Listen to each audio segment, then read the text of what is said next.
మీరు కూడా బక్రీద్లో ఖుర్బానీ ఇస్తున్నారా? అల్హమ్దులిల్లా, అల్లాహ్ తాలా మీ యొక్క ఖుర్బానీని అంగీకరించుగాక.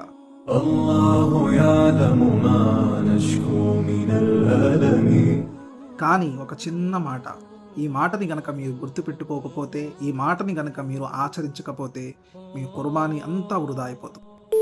ఆ విషయం ఏమిటంటే, ఖుర్బానీ ఇచ్చేటప్పుడు మీ యొక్క సంకల్పం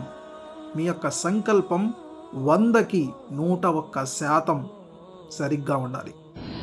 మీ ఖుర్బానీలో, మీ యొక్క నియత్లో, మీ యొక్క సంకల్పంలో ఇంత లోపం ఉన్నా కూడా మీ ఖుర్బానీ అనేది అల్లాహ్కి తెలుసు, అది అల్లాహ్ తాలా అంగీకరిస్తారా లేదా అనేది. మీరు ఇచ్చే ఖుర్బానీ అల్లాహ్ని సంతోషపెట్టడానికి, అలాగే మీపై ఉన్న బాధ్యత, మీకు అల్లాహు తాలా ఇచ్చిన ఒక వరం, అలాగే మీ యొక్క జీవితంలో పుణ్యాలు సంపాదించుకోవడానికి ఒక గొప్ప అవకాశం.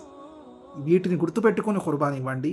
వారి కోసం, వీరి కోసం, మా అన్నయ్య ఇచ్చాడు, మా తమ్ముడు ఇస్తున్నాడు, మా కుటుంబీకులు అందరూ ఇస్తున్నారు, నేను కూడా ఇవ్వాలి. వాళ్ళు అంత పెద్ద పొటేరు తీసుకొచ్చారు, నేను చిన్న పొటేరు తీసుకురావాలా? పెద్ద పొటేరు తీసుకురావాలా? వాళ్ళు పొటేరు ఇస్తుంటే నేను వంటెన తీసుకురావాలా?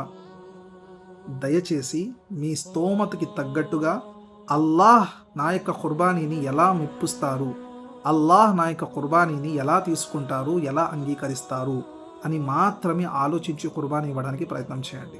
వేరే ఆలోచనలు తీసుకొచ్చి మీ యొక్క ఖుర్బానీలో చేర్చకండి. దయచేసి మీ ఖుర్బానీ కబూల్ అవ్వాలంటే, అంగీకరించబడాలంటే ఈ విషయం, ఇఖ్లాస్ అనే విషయం చాలా చాలా ముఖ్యమైనది.